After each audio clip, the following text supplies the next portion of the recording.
Success Insight shares the stories of the people with passion and drive who make things happen in the world. Here's your host, Howard Fox. Hello, everybody. This is Howard Fox, and welcome to another episode of the Success Insight podcast. Our guest today is Denise Bossarte. Denise is a poet and photographer whose passion is writing, nature, and abstract photography. She enjoys teaching Miksang contemplative photography workshops and going on photo shoots to discover the extraordinary in the ordinary world. She teaches and photographs near her home in Texas.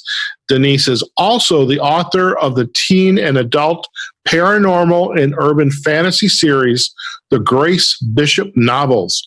Her first novel in the series is Glamorous, followed by two novellas, Return and Beginnings.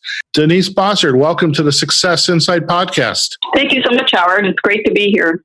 Denise, I really have to admire, you've got the JOB, you've got this passion for photography, which I totally appreciate because that's how I paid my way through school many years ago.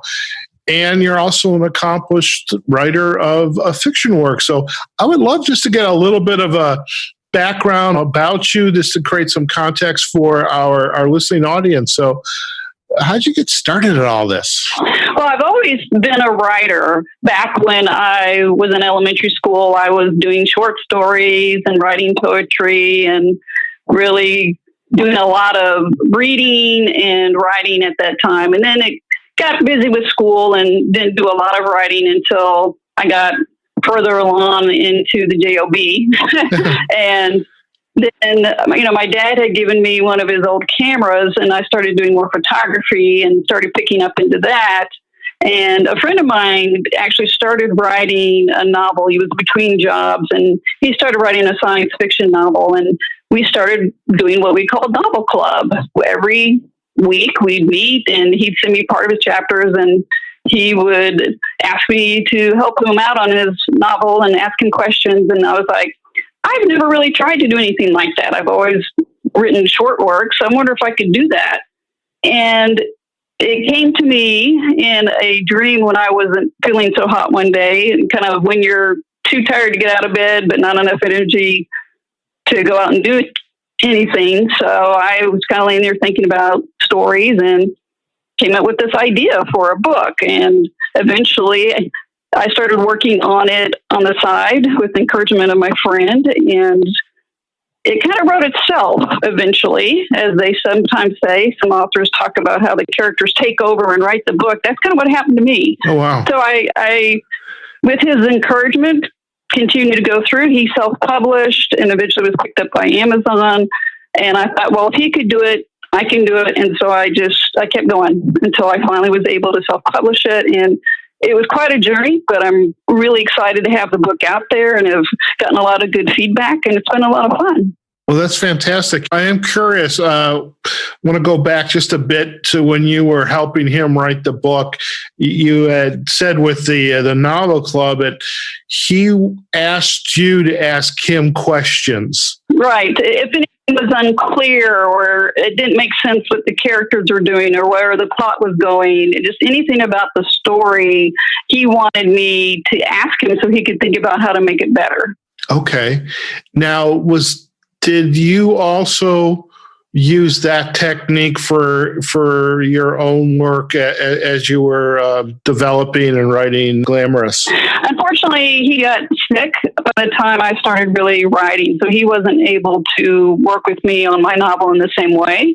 But my process really was, being a visual person, being a photographer, what I would actually do is sit and visualize each chapter and what was going on in the chapter, like a movie in my head, and seeing what the characters would do, what they would say, and think about what made sense for this character in this situation. And I kind of have that whole scene played out in my head, and then I would go and capture it by writing it down. So I did that as my process sort of independently, and then I got connected with some development editors that I worked with that really took my story to the next level. So with these development editors, how did you go about finding them to assist you in this process? I had listened to some podcasts that were available for new authors and for selling books as an independent publisher, and found a podcast by two editors that were writing about how to write and what they would do to edit. And they actually had a podcast where you would send in a chapter of your book, they would edit it, and then talk about the edits as far as the podcast. So I found them fairly early when they were doing that, and I offered up my chapter to them, and they made that one of their podcasts. And then I liked what they had done so much from the editing perspective. I asked for their help, and we kind of formed a relationship from there. Well, that's fantastic. I had not heard this approach before. And well, first, I had not heard the approach of when you were working with your friend who was writing his book, of just kind of asking questions. So that's very interesting. And again, it's the first time I've heard this. And there are thousands of podcasts out there, and I know some of them are about authoring your book. And the one you've just described is, again, it's very interesting. I've not heard that approach before, but I think it's marvelous that, if you're not inside, say, like a community, the novel club, so to speak, and there's a lot of authors who get together with other writers, and they sit and talk about their books and are there to provide feedback when asked. But I love the fact that this podcast was out there. Their purpose was to help authors write their books, and you submitted your chapter. It's fascinating, and it's like that gives me hope. I can go out and write my own book again. I don't. Yeah, and that's the thing is with writing a book as a self-published author. It's a long haul, but it's a lot of fun too. You just really need to hit the fine points to be successful. You need to obviously have a good story, and that's where development editors can really help you out. You want your story to be free of errors, so you're going to get an editor that's going to help proofread and line edit your work. And I did both types of edits for Glamorous. And then, of course, you want a good cover. And I did a competition crowdsourcing of my cover on 99 Design and got a cover I love. And then you need to figure out how to get it published out on Amazon, and then try to do some marketing. And when we started, back when my friend started in 2012, it was a very different landscape at that time. But now there are so many websites, so many trainings, so many Facebook sites, so many groups that you can connect with, and groups of authors that can support you and help you understand what the process is. So it's a lot easier to learn how to do it, but at the same time, there's a lot more people who are doing it. Excellent. I would typically ask this at the end of the podcast, or towards the end of it. But we're kind of talking about this. The way I look at it, we're kind of building, following a recipe, which then leads to the final product, which is your book. So now that you've gone through this process of, you've got the idea, you've got the development editors, the proofing, the line editors, the sourcing of the cover. And I love the fact that you use 99 Designs and you crowdsourced your cover, because that is absolutely brilliant. I mean, if I could go back, and I could with my own book, I think it's fascinating. I think it's wonderful that you have a cover it's very unique. Because sometimes there's a lot of bespoke covers out there, and my worst fear came when my best friend said, "Howard, I found another book that had the same cover as yours," and that was embarrassing. But no, I love the covers. What would you say have been the lessons learned now of this whole writing process? If you could go back and say to yourself, Denise, back in 2012, or even before, when this idea was just kind of it was just contemplating, I want to write a book, and there wasn't a lot of substance there. What would you say to yourself way back then that maybe would have put you on a different track to get this work done? I don't think I would have changed much about the process that I went through, because I liked how the story came out. I liked my cover. I really appreciate how it all came together, and the response I've gotten has been really great. But I have to give some credit to my husband, because he did say this when I was getting ready to publish this book, because my husband is an avid reader. He has Kindle Unlimited, and he breaks the bank with those folks because he reads. It's incredible. And he did read my book. He hated the ending because he's a sci-fi guy and I'm a fantasy writer. And so we had to agree to disagree about my ending. But he said, you should wait to publish your book till you have more books to publish. Now, that's awful hard for a first-time writer to do. And let me tell you, I slogged through this book. It was hard to write for me. And, some people, it seems like it's really easy for them to write. But for me, it was my first novel. It was really challenging to get it to all come together. More challenging than school ever was, the degrees I earned. But he was right, because what we've seen as things have evolved, that the self-published folks that have 3, 4, 5 books, they're incredibly successful, and the books tell each other. And so I have learned that probably should have been the better way to go, but life circumstances were such that we had been one of those folks that Texas flooding is a real thing, and we had gotten hit with flooding. And I just, right after I got the book back from the editor, we got flooded, and I thought, this will keep me sane to work on the book, but I just couldn't put it together to get the next book another made while we were dealing with life stuff. So that's a regret, in some ways, that I didn't spend more time writing more books. But at the same time, I'm really proud of what I did get done, and I plan to write more in the future. Sure. And I have to, I guess, offer, I'm glad you wrote the book. I mean, you never know when life is going to take a turn, and, events happen, things happen. And, and by the way, I can't imagine this book was harder than writing your doctoral thesis or doctoral dissertation. But if it was, like, oh my, well, the funny thing is, probably when you had to defend your dissertation, you're kind of having to defend your book too, and the story of people asking you questions. What did you mean by this? What did you mean by that? And so I think, was that questioning, did you find that was very similar to when I got my PhD, and I having to defend my work. I'm having to defend why I'm doing what I'm doing, especially when you're working with the development editors and the proofers. Yeah, when I worked with the editors, I came into it thinking, I know these are professionals. They do this all the time. They know what they're talking about, and I want my book to be better. So the development edit, it was hard to hear, but at the same time, it's like, yeah, I want to do this. You're telling me things that I can see are going to make it better. It's just going to be hard for me to implement, but I'm going to do it because I know it'll make the book better, and boy, did it. Now, my proofreader, line editor, I picked someone who was pretty sarcastic because I thought that would be good for me and my personality.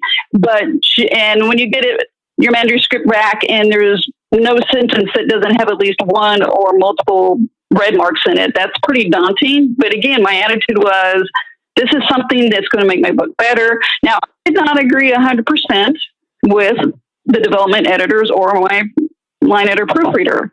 Most of the time, I would say probably 98% of the time, I said, yep, that makes sense. It makes it better. But there's a few things as an author, I said, nope, you didn't quite get what I was wanting to do there.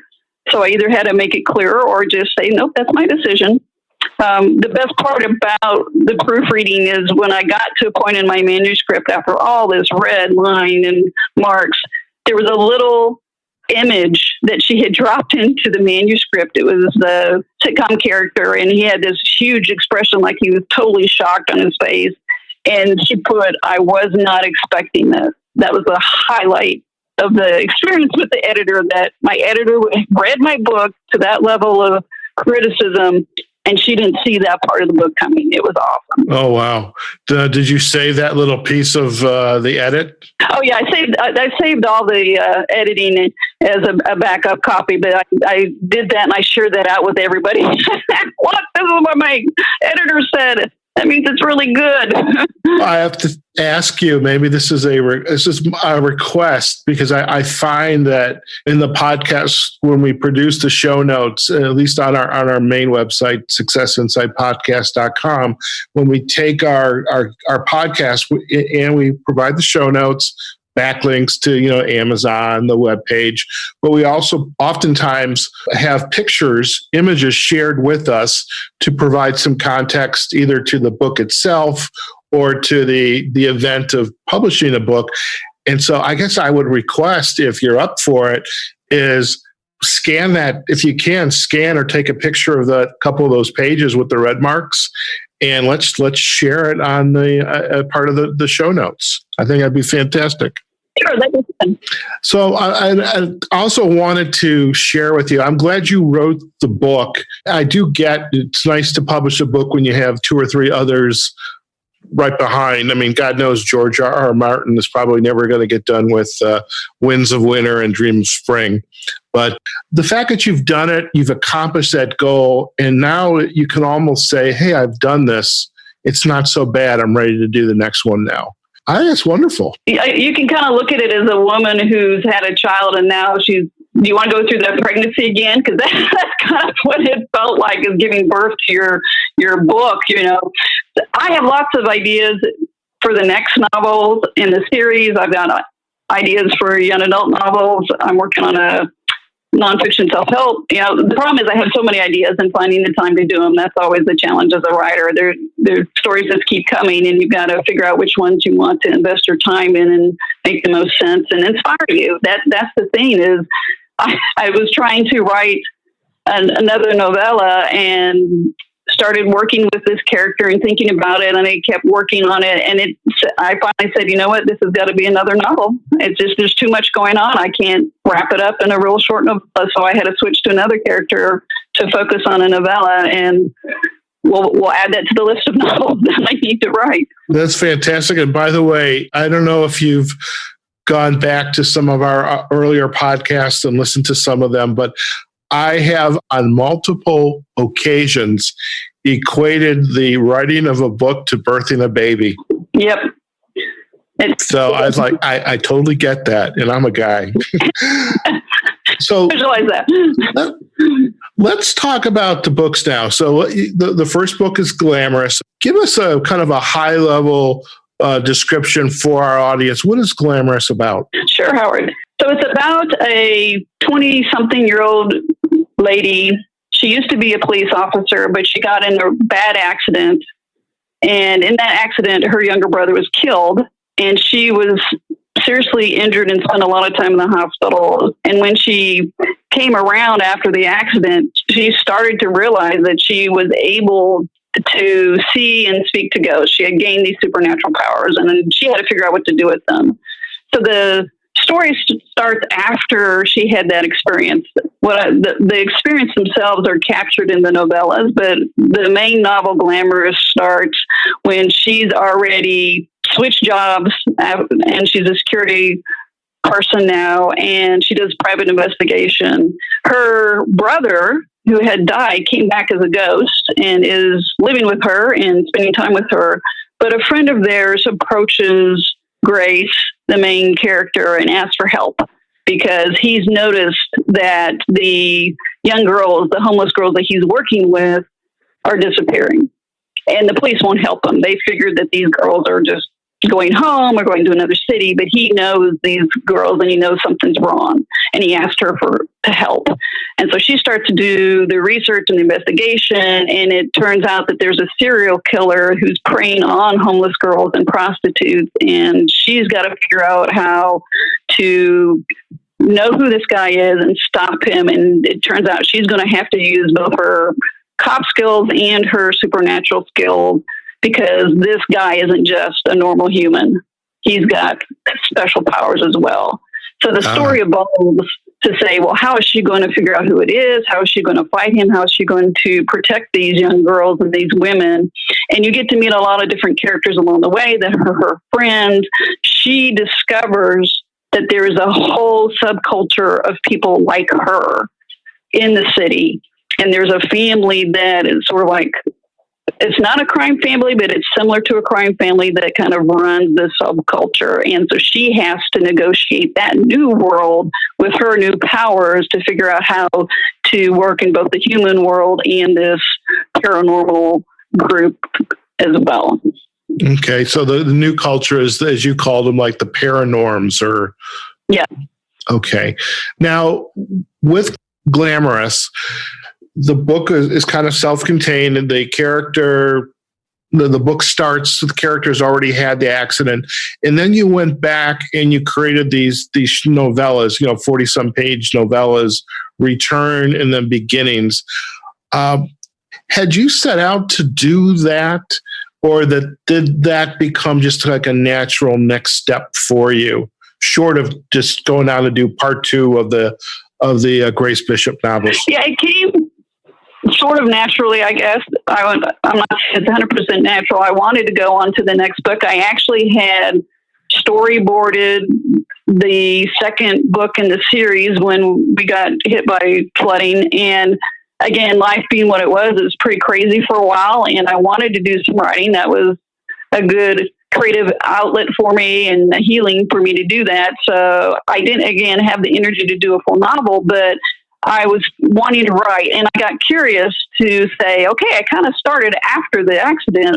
Well, what happened at the accident? What happened with Grace? How did she figure out how to use her powers and deal with her powers? Okay, I could write a novella about that. And then I was like, well, her brother Danny came back as a ghost. Why would he come back? Why would he want to help her and come back to her when he had died? And so I thought that's an interesting story as well. And what's fun about these novellas is you get to share with the reader things that happened that maybe even the characters weren't aware of. That Grace doesn't know why Danny came back 100%, but you get to know as a reader because they show it to you in Return. And there's things happening in both the novellas that the Grace doesn't realize and doesn't see and doesn't understand, but the reader gets exposed to all that and gets a lot more to understand what happened. And that's the fun part as a writer. You get to share things. That's what I'm doing in this next novella is you get to meet another major character in the book before the main novel started, but it's the backstory on this other character that involves Grace as well. So it's fun to give the reader more without Grace knowing that the reader knows that. That's very interesting. So you have a third novella that's being worked on right now? Yes. Okay. And when will that be out? When do you think? Probably early next year. Okay. Now, will these novellas take the place of having a full-on novel? Because I think it's actually a really interesting approach. I have not seen this before. Is it new? It's pretty common in the fantasy, particularly the urban fantasy, that you write these side plots that give you insight into the world that you're in. And particularly readers are interested in some of the minor characters that maybe don't have enough to make a whole novel out of them, but they're interesting in and of themselves. So that a lot of the authors that I read in fantasy and some sci-fi, they do this, and it's a lot of fun to have a little bit more background on those characters and get insight into those characters. It seems to enrich the general world building that you have. So they're supplemental, but they're not meant to replace the next novel that's going to be written. Okay, very interesting. Now, I have never encountered this before, so I found it fascinating as I was starting to read some of the reviews. And speaking of the reviews, I mean, you're an accomplished technical expert in your job, accomplished photographer and poet. And what has been the reaction to these novels, the Grace Bishop novels? What's been the reaction from the reading community? I think that folks really enjoy the books. What's exciting to me is the number of people that have left a review that say, this is not my normal genre for reading, and either they picked it up because a friend mentioned it, or that they saw it and liked the cover, or whatever the reason is that they decided to pick up the book. A lot of folks have told me it's not my genre, but it was such an interesting story. I gave it to a friend, and she was going on a trip, and she said, well, it's not usually what I read. I said, okay, we'll go ahead and try it. And she said, I couldn't put it down. I read it the entire trip to get from, starting to the destination. It was great. It was a great story.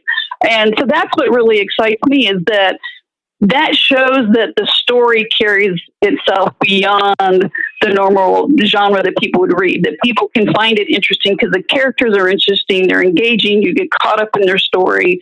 And that's a real win for me, that they love the characters. Now, it's fun to see the reviews, and certain people like certain characters. So some people really think Grace is kick-ass, and she's this great, strong woman. And then other people like Danny, her brother. So everyone has their favorite. Now, I did get a review by an Amazon reviewer who reviews a lot of books, and I had reached out to her to give her a free copy, an art copy, and see if she would be willing to review it. And when she reviewed it, she did not like the fact that this real snarky character at the beginning changed. And she really was pretty strong in her opinion. And that was my first big review. And it was really hard to deal with, that she came down pretty hard on my writing. But at the same time, it's like, well, I felt this character was the one that grew the most almost in the book. That was the whole point, for him to change. And so it's hard to hear someone give that kind of harsh criticism. And I went to my author online community, and they're like, don't respond. Just, that's what happens. You're going to get those reviews. Just move on and focus on writing the next book and doing what you need to do. So the reviews can be scary when you're a first-time author and seeing this come through. But after a while, you get kind of used to it. Everyone has got their opinion. But enjoy the ones that are sharing things about your book that they really enjoyed. The book deals with homeless girls, and I had a reviewer who said that she was very nervous to start the book because her husband had been homeless in the past, and she was really afraid of how I would handle dealing with homelessness in that situation. And in the end, she said she was really pleased. I did a great job. I was really accurate.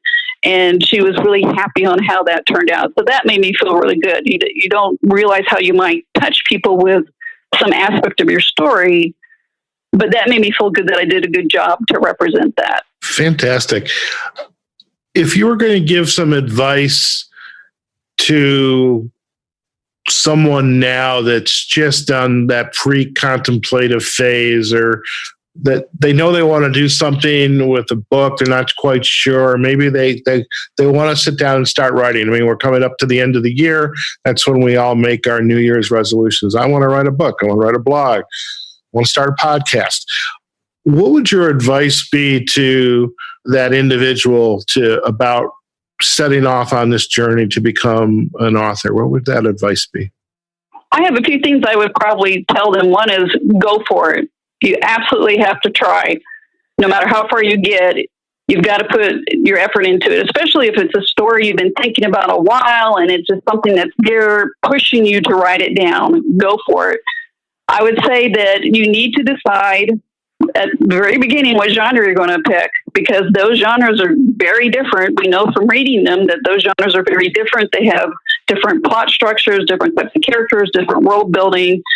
So decide what genre you want to use, what you're going to work with, and it probably should be one that you've read a lot in, so that you know how those stories go, you know what good writing is in that genre. That's what you really want to do, is have a lot of reading under your belt. And then I think you need to look at story structure and how to develop story structure. My friend that I worked with Novel Club, he read a book, and I eventually read it and used it, called Save the Cat. And it's about screenwriting, but it talks to you about the different beats in the story, and you can translate that into a novel as well. So that was really, for me, what helped me structure the overall story and the story arc and what should happen at what point in the story.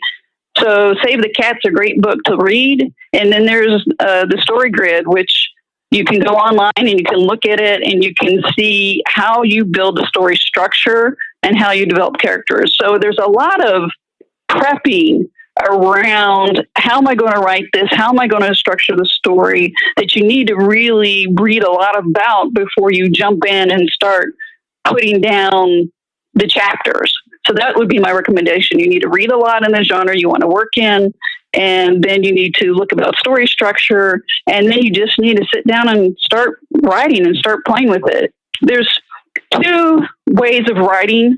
There's the one where you've got your corkboard and every chapter is laid out on a note card and everything's planned. And then there's folks that go and they just sit down and they write. So I'm kind of in between. I like to structure using the corkboard and the note card so I know overall what's supposed to happen. But like I talked about earlier, I'm a visual person. So once I kind of know, okay, this chapter is about this, I'll sit down and let the story go. And I had instances where I got to the end of the book and I'd be like, oh my gosh, that's amazing. That's why I wrote that in the first quarter of the book. It comes back here. It's amazing. You know, the book writes itself sometimes. So that's what I would say is go for it. Know your genre. Get some experience working with story structure. And if you can find a group of people to share that with and work with that'll support you, then you're on your way. That's fantastic and great advice. And I truly appreciate that. And I know our audience will appreciate that as well. So Denise, before we come towards the end of the show, if our listeners would like to learn more about you and your work, where's the best place for them to go to do that? You can find information about all my sites on my Amazon author page. Just look for Denise Bossarte, and there'll be links there to my Grace Bishop website and my Grace Bishop Facebook site. Fantastic. And to our listeners, we will provide all those links to the website, Facebook page, and to Amazon on the show notes on our podcast page. Now, just a little special gift for all of you listeners before we sign off today with Denise is we kind of asked her, would she gift us with just a little reading from the book, and we'll let her set up the context, and we're going to enjoy the reading. So Denise, take it away. So I decided I would read the second chapter of the book. It's a shorter chapter, but it's about the bad guys. So I thought it might be interesting for the listeners. So chapter 2. Okay. Robin sat in his darkened apartment. He tried to make himself as inconspicuous as possible while Gustav paced the room. The single light from the adjacent kitchen threw Gustav's movement onto the wall as large dancing shadows. What happened tonight? Gustav demanded. What went wrong? Robin shrunk further down into the chair, but there wasn't any way he was going to escape Gustav's anger. I don't know, Robin's voice trembled. I did everything I normally do. I drove to one of the places you recommended, and it started just like all the other times. I got a great spot to watch the girls, and I found one just like you hoped, one with emerald green eyes. I even had her right up to the car. It was so easy. So easy? Gustav moved to tower over Robin, his nostrils flaring. Then why didn't you bring the girl to me? That is our bargain, little Robin. Robin squirmed under Gustav's livid stare. There was a boy, he said, his voice barely audible. A boy, Gustav snarled as he placed his hands on the arms of the chair and leaned in to hover inches from Robin's face. Yes, Robin's whole body trembled as the closeness revealed Gustav's protruding eyes and mottled skin. So you panicked, Gustav said, his voice a deep growl. Robin nodded, not trusting himself to speak. And then you ran. Gustav's hands tightened on the chair's arms, causing the wood to creak under the pressure. Robin willed himself to be still, blinking rapidly as sweat ran into his eyes. Gustav needed him to find and bring him the girls. He just needed to offer Gustav something that would calm him down. I can go out again tomorrow, try to find another girl. Imbecile. Gustav threw his hands up and turned to pace the room. This was the last night of the cycle. We won't be able to look for another girl until the next cycle begins. I'll do it next time, I promise, Robin said, his words rushing out. I won't let anyone get in the way. Gustav stopped his pacing so his back was to the light of the kitchen. His shadow fell across Robin, his body motionless except for his fists, which clenched and unclenched as his ragged breath slowly calmed. Robin sensed he was out of danger for tonight, but just in case, he repeated himself. I promise. Next time I'll get the girl. Chapter 2. Oh my. Oh my. So if that doesn't make you want to go out and get this book, I don't know what will. So thank you so much for gifting us with a reading from the book. We truly appreciate it. Thanks, Howard. I appreciate the opportunity to chat with you about my book. All right, folks, we have just been listening to Denise Bossarte. She just did a short reading from her book. And again, she has really laid out what it has taken to produce this book and the steps along the way and the journey she has taken. And this is going into some areas we have not even covered before with a lot of our other authors who are either self-published or going through a publishing house. So really, there's some nice lessons to be learned here. And we hope you all appreciate that. So Denise is a poet and photographer, and she is now the author of the teen and young adult paranormal and urban fantasy series, the Grace Bishop novels. And her first novel, once again, is Glamorous. And this has been followed by 2 novellas, Return and Beginnings. And we know that there is a third novella in the works as we speak. So do go out to Amazon or to Denise's webpage. And again, we're going to provide the links to that on our show notes, and pick yourself up a copy of Glamorous and the novellas. And as we say every day, where every podcast, wherever you are, whatever you're doing, go out there and have a phenomenal day. Take care now. Success Insight is a production of Fox Coaching and First Story Strategies. Find us online, successinsightpodcast.com.